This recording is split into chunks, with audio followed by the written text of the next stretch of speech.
Pat and Maurice Jones, and 2 years ago they were digging a huge hole to put in this fish pond when they got a bit of a shock. They unearthed a human skull right here in their back garden in Raunds in Northamptonshire.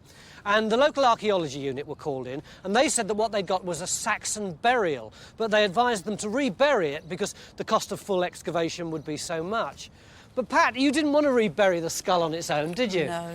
She's a true Time Team fan, and you said that you were determined to excavate the whole thing yourself. And as you can see, she made a really good job of it. And then you reburied the whole skeleton, right? Yes.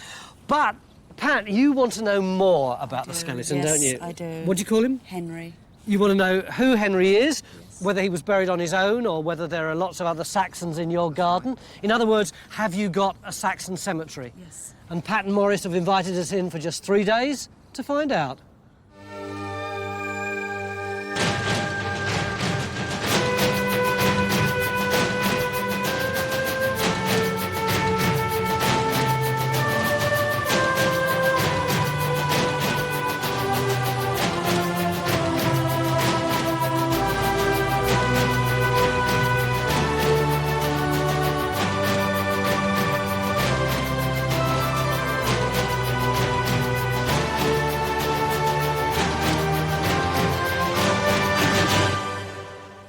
So, where's Henry now? When Pat had finished excavating all the bones, she put them into a bag and reburied them in this hole here. But they've gone, Mick. Yeah, well, rather unusually for us, we've had the chance to dig them up and work on them before we came here. And it's a great opportunity to learn a lot more about the burial, be able to tell you a lot more about him when we've analysed the bones. But this isn't actually where he was found, is it? It is. That's where his feet were. Where was the head then? Pointing over to an angle. So the orientation was something like that? Yes. Right. How long Yes. did it take you to dig him up? It took a week. And as a reward for all that hard work, you found these lovely finds, which we're going to have a look at later on. But in addition, and you are so lucky, I've been doing Time Team for 10 years now, and I've never found a Saxon bowl as lovely as this, but this is what you got. What is it? It's an accessory vessel. It was put in the grave possibly as a container for food and drink to go to the next world with the deceased. It's very difficult to date this stuff, and I think this pot shows quite why, really. The decoration, these raised ridges, are quite typical of the late 5th to early 6th, but the shape's more like the late 6th to the early 7th century, so it's a bit strange in that respect. Mick, would you expect this body to be buried on its own? No, I wouldn't. I'd expect it to be part of a big cemetery that'd be all over this area. So how do we locate that? We'd have to take a reasonably big area and take the topsoil off and see if we could see where the grave cuts were cut into the surface. Did you hear that phrase, take a big area? Yes, I did. I think he wants your garden up. Depends how much of your garden we can write off, really. Are you happy to sacrifice 10 years of gardening? I'm open to negotiation. You're going to have to come up with some pretty convincing arguments. Well, if we start with the grass and the path area here, Yes. that would be... Yeah. We could do a lot with that. Mick's plan is to open up a big area across the middle of the garden. Phil? Hello? You can keep going, look. Oh, ah. There's not a lot of room, but then working in tight spaces is part of the challenge of back garden archaeology. I just want to get on and do something. Geophys are using radar, But they never find anything. and they're under pressure to finish so that the trench can be marked out. Where are you going next? Up there. No, not because we haven't finished yet. You just have to wait. Will nobody rid me of this turbulent scientist, eh? To add to the confusion, our surveyor is also called Henry. I'm getting really confused with all this. I should have called him something else, not Henry.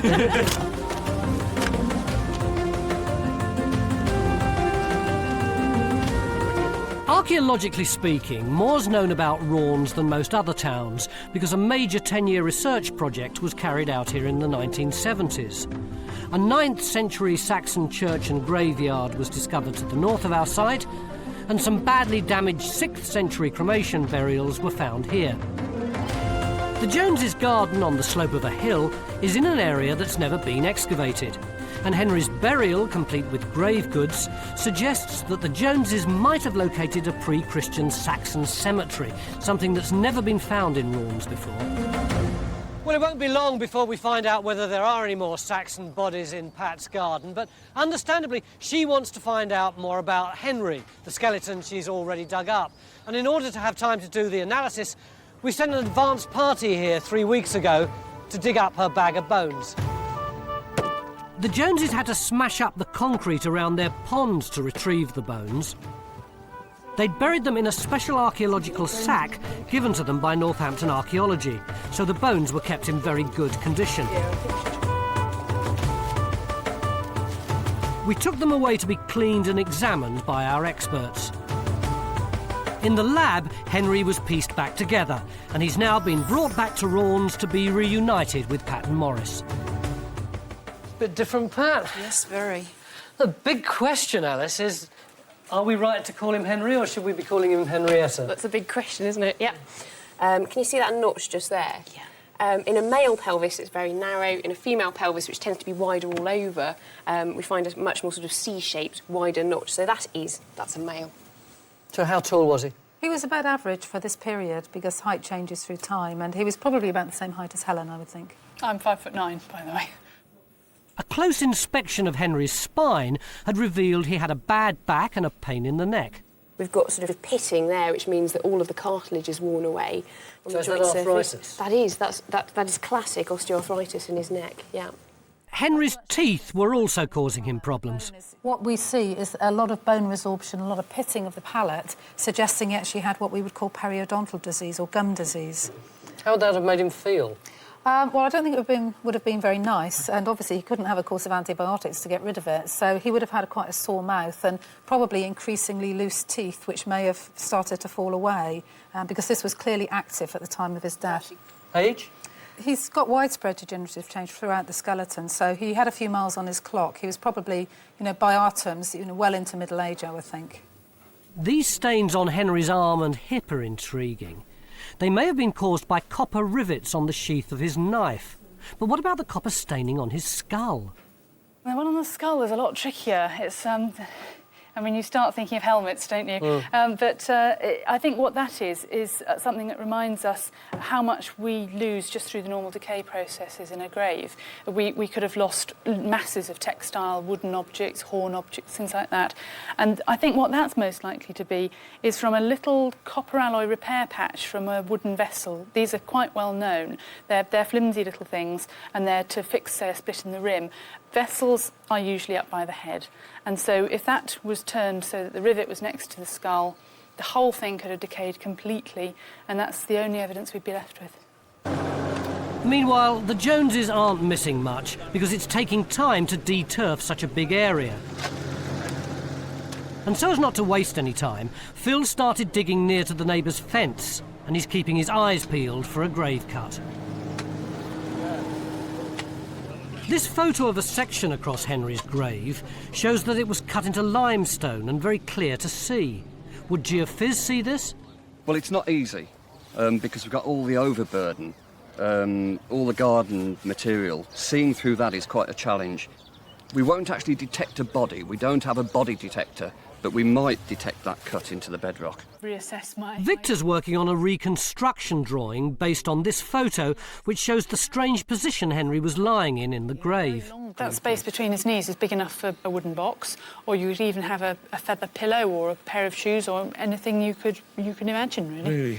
This is where you can see the real value of a reconstruction drawing, can't you? Because you can't hedge your bets. You've got to make a decision. Because I can see straight away that some of my ideas are actually wrong. Because the knife's vertical, as Pat and Morris found it, the sheath can't really be used to explain the staining on the hand or on the forearm. It could explain the staining on the pelvis, because the top of the sheath's in exactly the right place. But yeah. I think we've got to look for two more things to explain these two patches here. I mean, we could possibly extend the belt out to give a strap end. About like that. Yes. I mean, maybe he could have been really very fat indeed, and his tummy actually reached almost out to his arm. It just brings him to life. It makes him look like a real person now. The way you haven't seen him before. Yeah, yeah. Back in the area Phil's investigating, the news isn't good. This yellow that's in This yellow clay with the limestone in it is the solid natural. As you can see, it extends right the way across this end of the trench. Yeah. This is the material that we'd expect to see the grave cuts in. And we've got nothing like that at all, have Nothing we? at all. No. Lunchtime, and we've got a logistical problem to sort out. Why do we need to shift the spoil? Because we've only dug one end of the trench already, and you can see the huge pile that's there. Yeah. We haven't even worked up towards where the burial is. If we come in after lunch and dig that part of the trench, we've got nowhere to put the spoil. Well, you can put the spoil elsewhere. John doesn't want the spoil moved before he's geophysied this end of the garden. Do you not geophys there now? Instead of your lunch. History Hit is an award-winning streaming platform built by history fans for history fans. Enjoy our rich library of documentaries covering key events and locations of the medieval period. History Hit's medieval offering features leading historians such as Dan Jones, Eleanor Janega and Kat Jarman. Not only that, but we've a rich library of audio documentaries covering every period of history through our network of podcasts. Sign up now for a free trial, and Chronicle fans get 50% off their first 3 months. Just be sure to use the code Chronicle at checkout. Meanwhile, I want a quiet word with Patton Morris. It's really nice, this little gravelly rockery, isn't it? It is, yes. It took a lot of time to do. When did you put it in? Last year. Mick wants you to dig it up. He does, honestly. Would that be all right? Well, I'd be a bit worried about the plants. I mean... Suppose we put them in pots and put them over one side. If that could be done, yes, then we would think about it, yes. We're always neat and tidy. You've seen the programme. It always looks just as it was when we first came here, Yeah. more or less. If you've ever wondered if archaeologists make good gardeners, now you know. As for me, I'm just unlucky. Oh, I've broken the... What about your wages? That will, mate.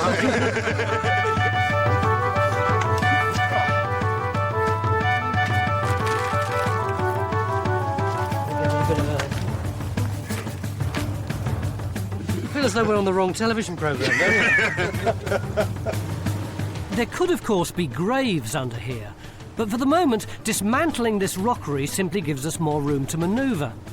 And the Joneses still have another rockery, so far completely intact. That is some stiffish old tackle, isn't it, that clay? We're now focusing on the other end of the big area we opened up and digging very close to where Henry was buried. The question is, if there are more graves in this garden, do we know how far apart they might be spaced? In the incident room, Helen and Carenza are looking at a plan of an Anglo-Saxon cemetery at Wakerley, 20 miles away. Our single grave could, if we're lucky, be, say, like one of these ones here, absolutely surrounded by others, all on the same orientation.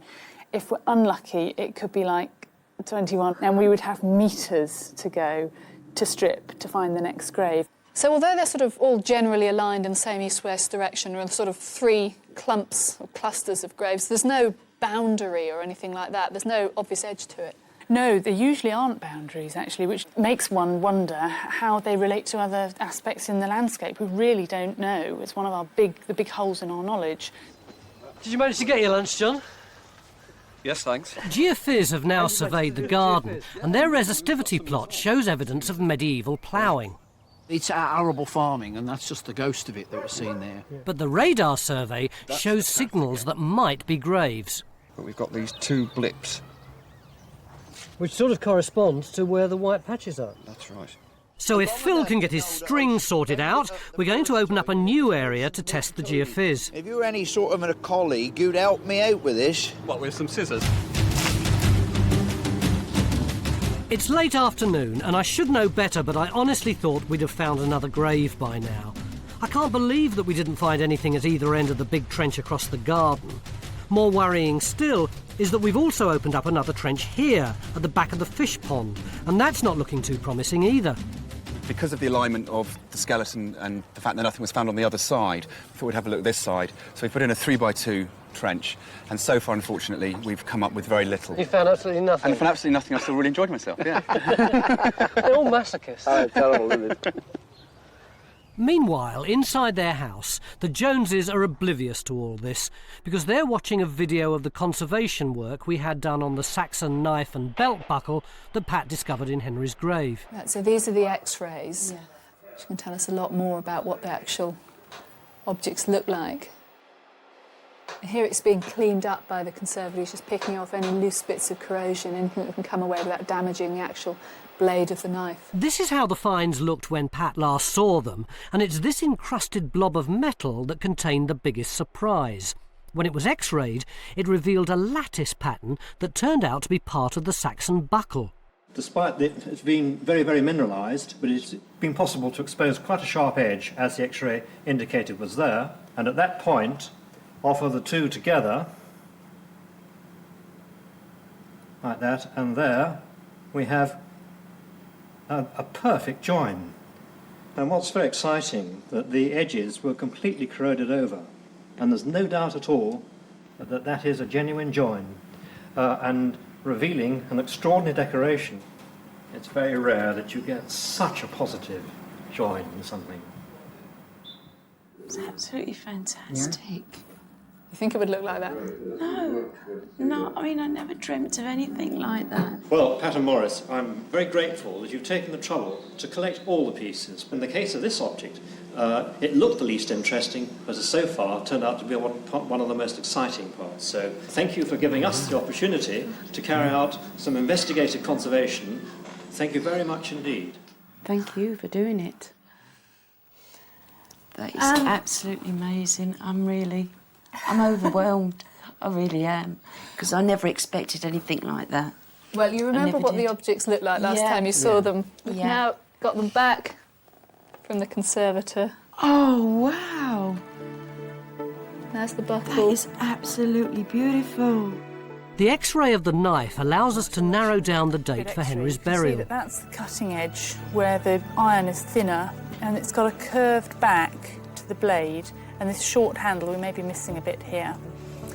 This curved back is characteristic of 7th century knives. Fantastic. So we now know Henry was buried in the 7th century.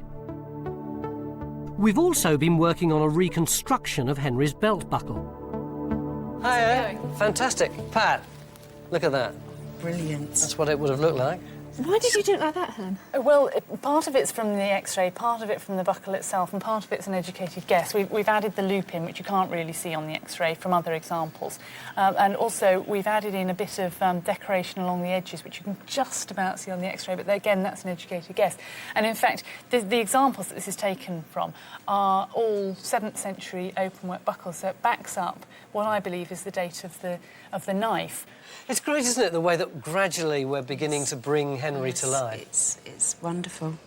So that was our first task, to find out more about Henry, and I think we're doing pretty well there. But as for the second thing Pat wanted us to do, which was to see if there are any of Henry's relatives in her back garden, well, we still haven't given up hope. Mick, let's be honest, we really didn't do very well yesterday, did we? Yeah, we did. We've got lots of trenches, look, they're all in red on this plan here. And what's in them? Nothing, just the geology. Exactly. So how on earth are we going to find this Anglo-Saxon graveyard?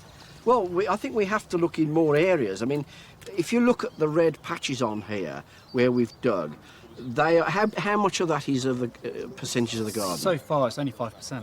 You see, that's a very small area. I drew this up earlier, right? Well, this is our known burial plotted there, and there's 10 more burials in the garden. Theoretically, yeah. Which on the restrictions we've got, we would miss completely. Even if we extended this and dug one there? Well, we might find that one up there. It's a game of battleships, isn't it? It's exactly like battleships. You can be in the square next door, we can be an inch away from a grave, and we can still not see it. So what else can we do?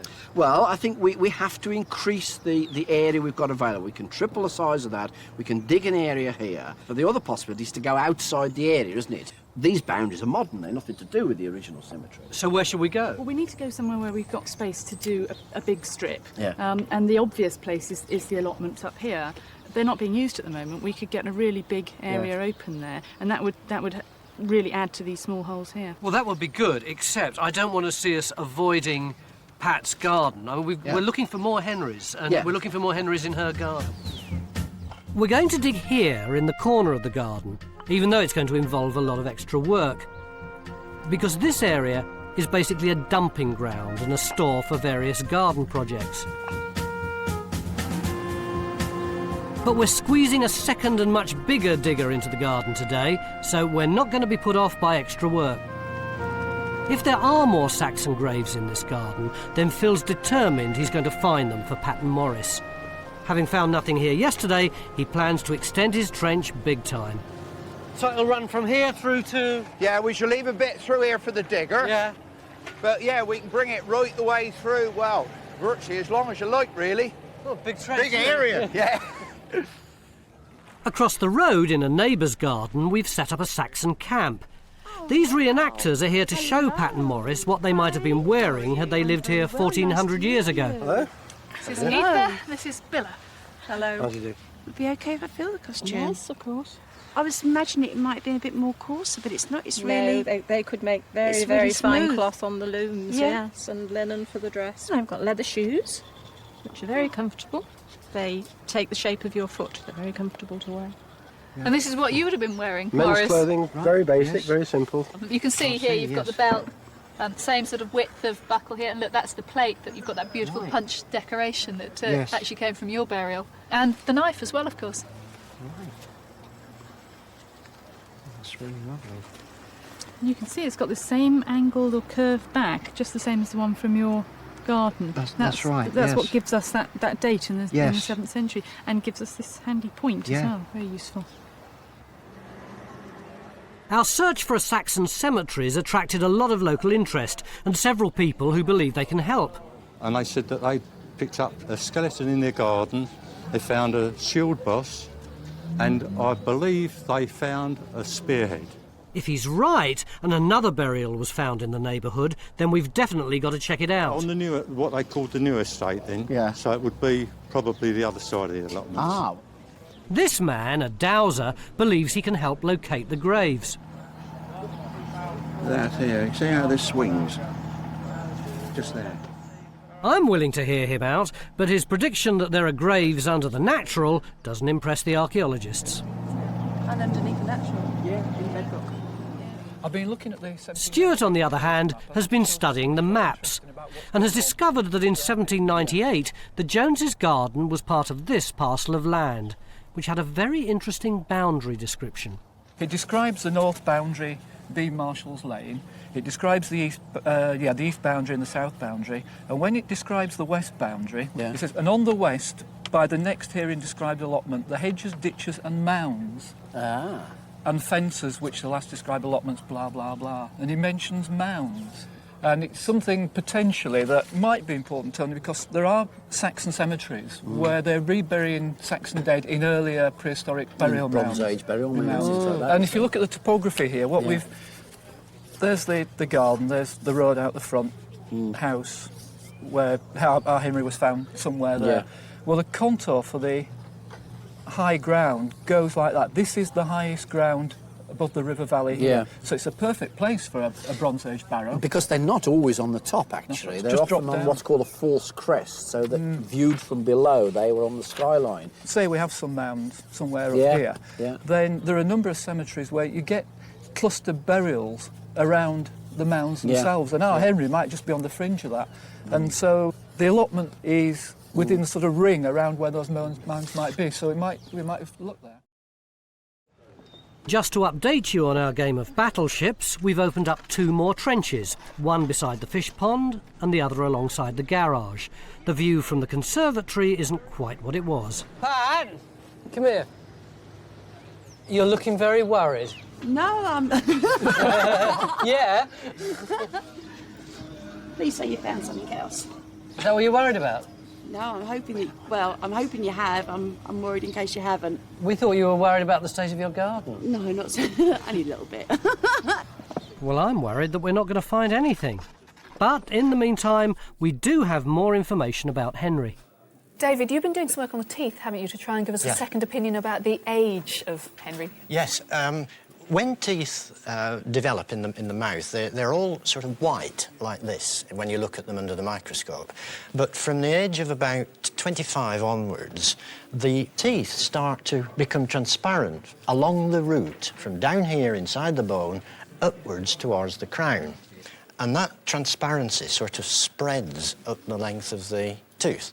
So really all I do is to measure the extent of that transparency and then compare it with teeth that we looked at before of known age, and that tells me how old he was when he died. This is where I've taken a tooth out of Henry, this hole here, and the tooth that we've sectioned to look at under the microscope is this one here. It is quite a definite line, actually, isn't it? As you say, clear, and that's why I'm sort of fairly confident about it. Knowing the Joneses are particularly interested in this, Carenza wastes no time in giving them the news. Now, this might quite surprise you, because we were thinking maybe he was in his sort of 30s or early 40s, but he was actually pushing 60. Oh, you're joking! You wouldn't, you know, I wouldn't think they lived that long. It's a very good age Yes. for that time. 35, maybe 40, but not 60, you know. I didn't It's realise that marvellous. they lived to that age. How did Henry manage to live so long? How did he avoid an early grave? Although no early Saxon medical books survive, there are 10th century herbariums that record herbal remedies in use for hundreds of years. Our surveyor, who shares the same name as Henry, has been press-ganged into trying out some ancient medicine.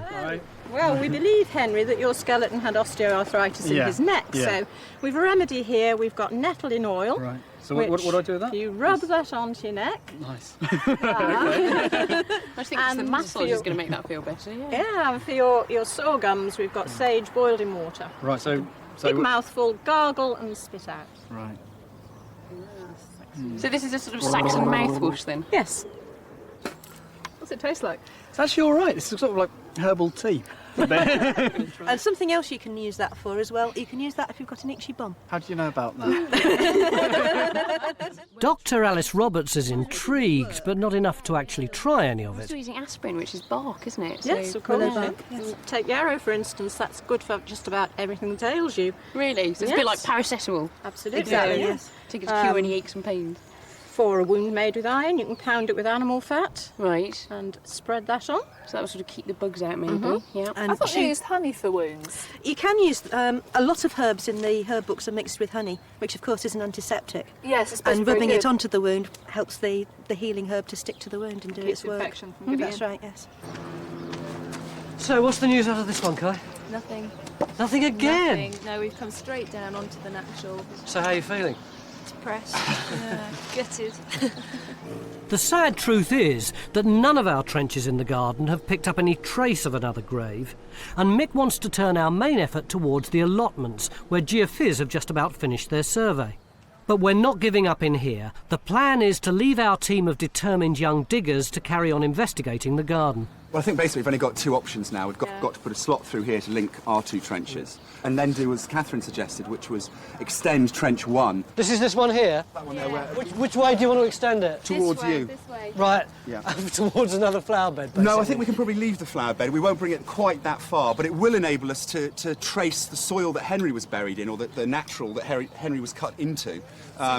See where that's going, because that's definitely different natural to the natural that we've had in these two trenches. Sounds good to me, and personally I'd love it if they turned out to be right. Further down the garden, it looks like Phil's found a reason to keep digging. Phil, I thought you were supposed to be over at the allotments. I am not leaving here, Tony, till I find out what is in that hole there. You can see this brown streak that goes around there. Look at the alignment. It's exactly the alignment that Henry was on. So that could be a grave cut? Not only that, we've got a piece of Roman pot out of it. That is not a geological hole, that is an archaeological hole. It's the only glimmer of hope we've had, and the only way to find out if it is a grave is to expose more of it. Is there anything there, Phil? You bet there is, Tony. Look, here's the edge coming down there. So you can see this yellow stuff. That's the bedrock, that's the natural. And here is the brown grave fill. Oh, look, more pot. That looks a bit Romany to me, too. Why is it significant getting a piece of Roman pot when what we're looking for is a Saxon burial? Because simply the Romans come immediately before the Saxons. It's very, very frequent to get Roman finds mixed in with Saxon material. Phil seems convinced, but we don't know for sure yet. Maybe we haven't lost our game of battleships after all. Perhaps they're more spread out. Oh, look, it's dead on. There you go. Same thing, yeah. Look at that. Does that look like a grave, by God, doesn't it ever, eh? Again, if it's like yours, Pat, the head should be this end and the feet that end, shouldn't it? The feet that end. It's a hit. What a relief. Can I get my trowel out? Oh, you want to have a go? Oh, yes. Is this the way you did the first one? Yeah. Did you do it like as meticulously as this and just cleaned it all up and did it properly? Yes. And that was instinct that told you how to do it? Just through watching Time too. Honestly, it's true. Carenza, meanwhile, has gone in search of information. We've heard that there was an Anglo-Saxon skeleton found in the garden of one of the houses along Spinney Street about 20 years ago. You wouldn't know which garden that was? Was it yours? I wouldn't know. I don't know, I've never did the garden. We was wondering whether or not you found anything in the way of skeletons in your garden. No. How big is this burial ground? That's what we're trying to find out. Eventually, Carenza did track down the garden where the grave goods had been discovered, and guess where it is? That's right, exactly where we're digging. It's tipping down with rain now, but since we found those grave cuts, everyone's so up. And even though we've turned Pat's garden into a hellhole, she's happy as Larry, because at last she's got a chance to dig with her hero, Phil Harding. Are you quite happy about having burials in your garden? Yes. Yeah, it doesn't scare me. No, it's funny how some people do mind, isn't it, really? It seems like only moments ago we'd found nothing in this garden, and now... Kai, have we got another one? Yeah, the theory was right. David, show us where it is. Well, it looks like that we're actually sort of just on the edge of the grave cut right here. It's quite difficult to see on this side because of all the muck. But we do have, as you can see quite clearly, the bone coming through here. It seems to be going down. So far, we haven't exposed enough of the bone to be sure it's human, but our young diggers are confident their strategy's paid off. Pretty much the same. It's on the same sort of axis as Henry was and the one they've got over there. So, hey, I'm happy again. So it's old archaeologists 1, young archaeologists 1? Yes, exactly, yeah. It's a draw at the moment. It's been a long wait, but now it's getting exciting, because in Phil's trench we can not only see the skull, but the outline of what looks like another complete pot. I suppose it's too early to sex it yet.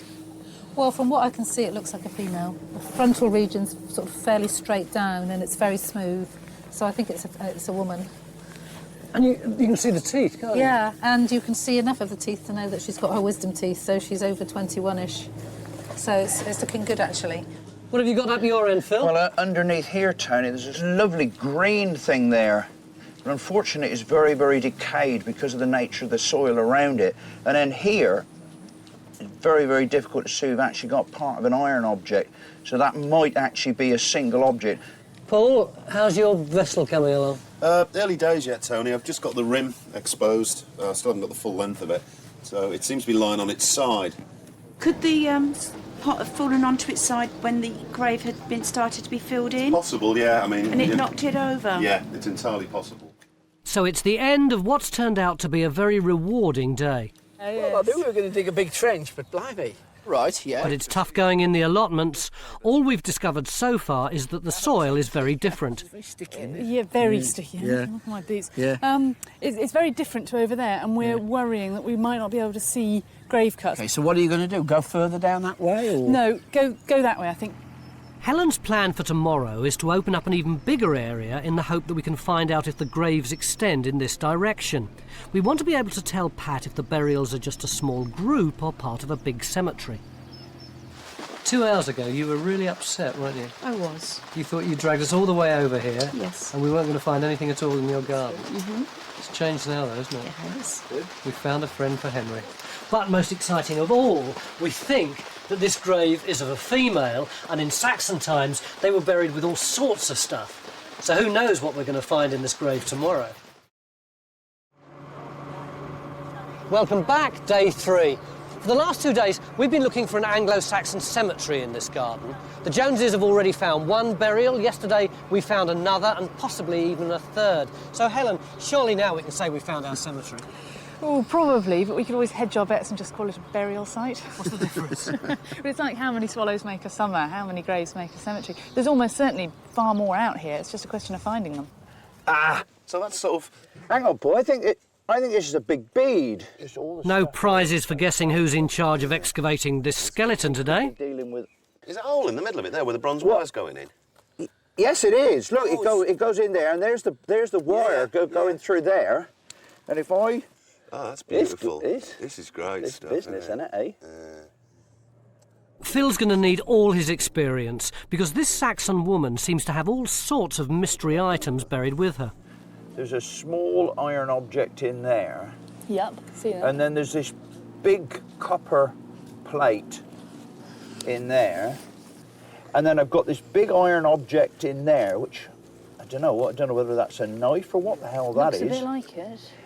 Down by the feet of this skeleton, there's a further complication. Because it looks like there's more than one burial in this grave. Last night we got this small long bone there. That's the one I type saw. of leg. Yeah. Now we're getting, I think that must be the other leg, presumably. Well, it might be a humerus, actually, judging from the shape of it. But obviously it's not a baby. If these bones are what we think they are, this isn't a baby. We're dealing with a small child, I think, sort of toddler. Yesterday, our team of young diggers reckoned they'd found another Saxon burial in this garden, and now they're certain. See the top of the skull just poking Where's through? the skull? It's there. Oh, yes, yeah. Even I can see the darker soil of this grave, which is small and narrow. Alice, can you tell anything from what you found so far? Well, we've only just uncovered the skull, so I can't really tell you much about it.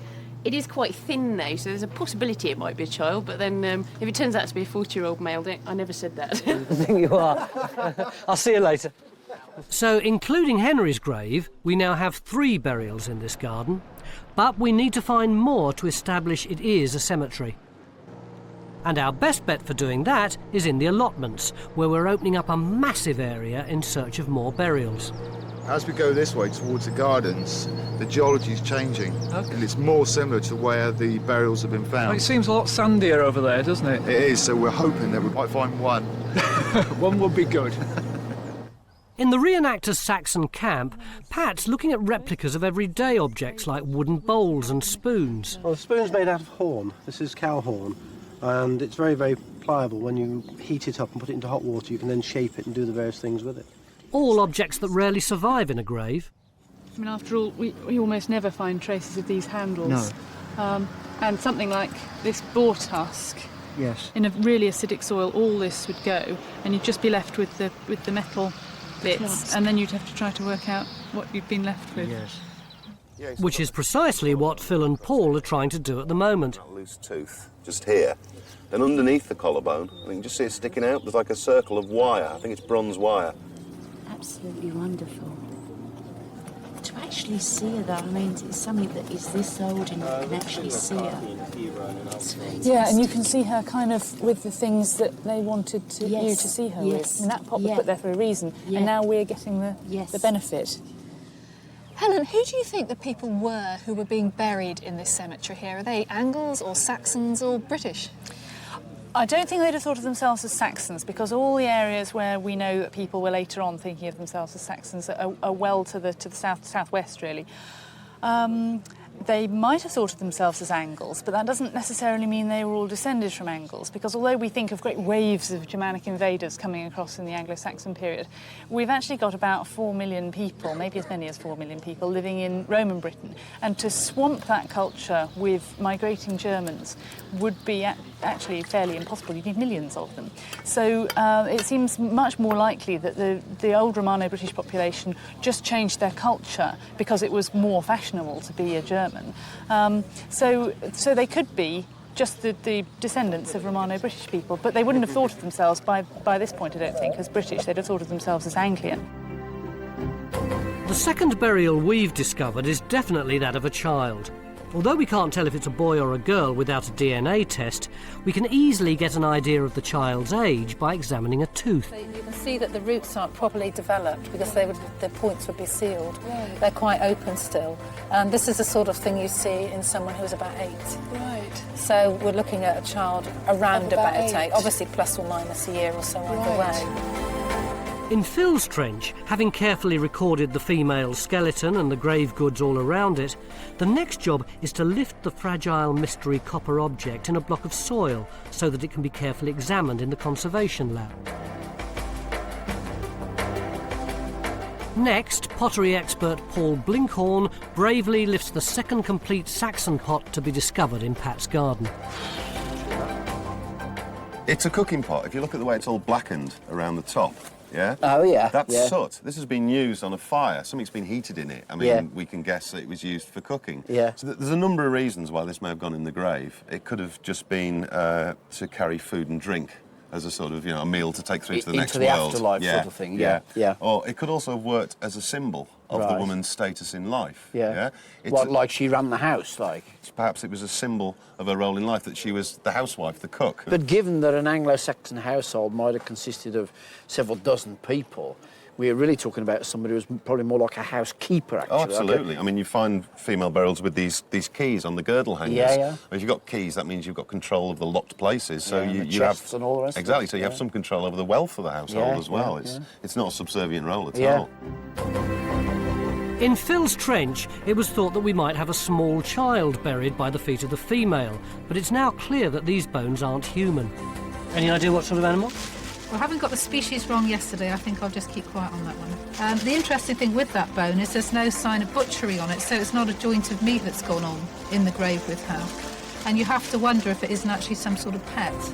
Next, Phil begins to lift the human skeleton, starting with the feet and working his way towards the skull. Isn't it a question of once you've dug one, you've dug the lot? No way. It's a total challenge every time you dig one. All these bones will be cleaned and pieced back together in the lab, as was Henry's skull, which was reconstructed by David Whittaker using candle wax as glue, a task that took 6 hours to complete. Victor now wants the expert's opinion on Henry's appearance, so that he can sketch him for Pat and Morris. The principal thing is, to my mind, it's a small skull. I really expected it to be sort of rather heavier and sort of more heavily built. His brow ridges here are not very well developed. It's definitely not an Arnold Schwarzenegger type of appearance. It's a much more refined face. He's definitely got a protrusive chin. Sticks out quite a way here. Yeah, very prominent there. The other thing is that the cheekbones are quite wide, relatively speaking, so that I think his face would have come in from there down to the chin. Yeah.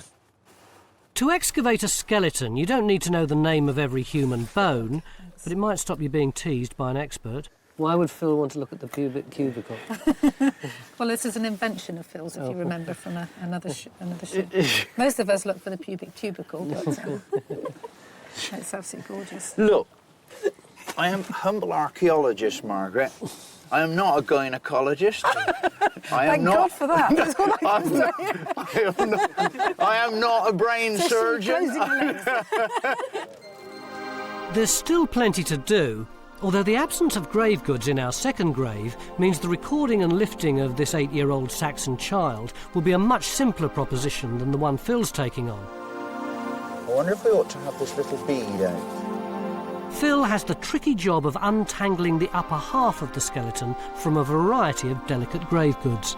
Is it glass, Phil? I suspect it rather is, isn't it? Oh, look at it. It's lovely, isn't it? Beautiful blue colour. There's a piece of wire that comes across there. Yeah.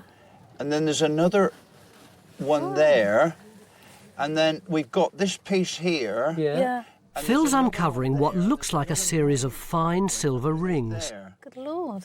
Wow, that's amazing, isn't it? So you think all those little loops were actually linked together at one stage? Well, they look... Now then. Oh, something's moving there, Now then, we can leave that more or less in position. We know that's actually moved. Yes, there's another one underneath. There it is, look at that, look at that. So this chain is actually underneath her, isn't it? It's underneath. I don't want to miss any of this. It's behind her. But I have to drag myself away because at last we've got some news from the allotments. We brought Margaret because we've heard you got some bones. Yeah, they're just over here. We think the bones are human. We just need Margaret to confirm it. This is just fusing. You can see that line along there? That's where this part and that part are fusing together, which means that the growth of that bone has ceased and the bone is now consolidating. So this is somebody in their mid-late teens. The bad news is that the grave's been largely destroyed by medieval ploughing. You can see the trace of a furrow in this section of the trench. The only bit of the skeleton left intact are the legs. There are the ends of the leg bones. Oh, yeah. And they're shooting off into the section, and the feet will be outside the trench. But at least this knife and other bits of metalwork we found with the bones tell us the grave is Anglo-Saxon. How far away is this from Henry? Oh, I don't know, about 30 metres that way. So, could this be a separate burial, or does it have to be part of the conglomeration of burials over there? I think it's highly unlikely it's separate.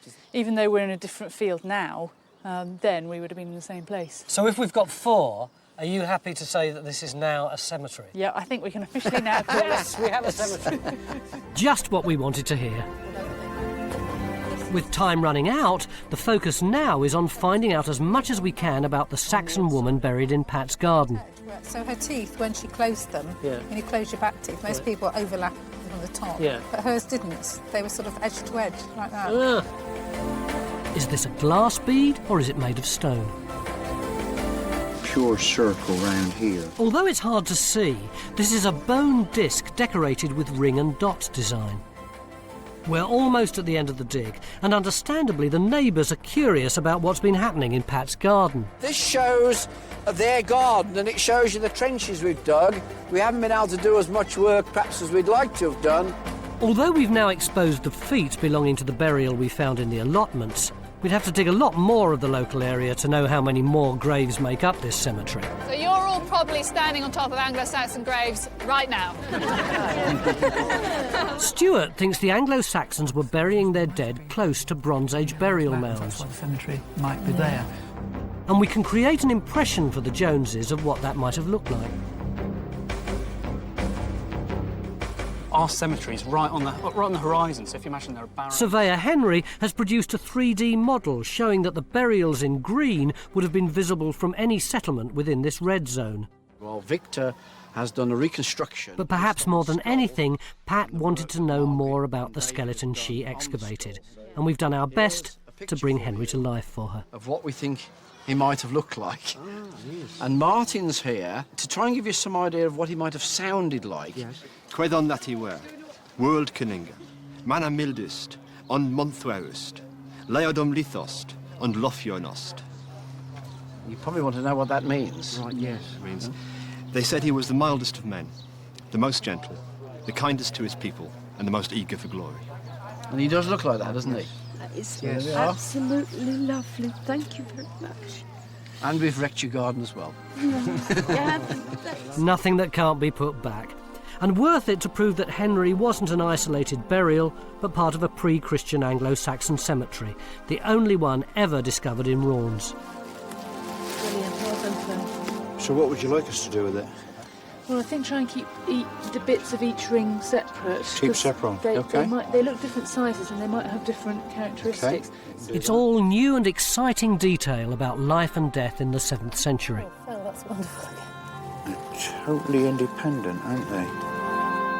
But it's only after the dig, when the finds are cleaned and the bones examined, that we can picture this grave as it was when it was last seen in the 7th century. This Anglo-Saxon woman was in her early 20s when she died. She was wearing her necklace of silver rings and glass beads. She wore a bone brooch decorated with ring and dot design. Other objects had been placed around her. A knife, a river-worn pebble with a copper ring through it, a small copper-plated wooden box of which only the copper survives, and a cooking pot. But for me, the most unusual discovery was that there was an animal buried with her, and this we now know was a small dog. Quite frankly, I'm not sure I'd have been prepared to let my garden be trashed in the way that you have. It's been worth it. It's been the best 3 days of my life. Really? Yes. Phil, how long do you think you've been in this grave for? I really don't know. The time has just flown by. It's just, yeah, I just sort of had my dinner on the hoof. I wouldn't have missed it for the world.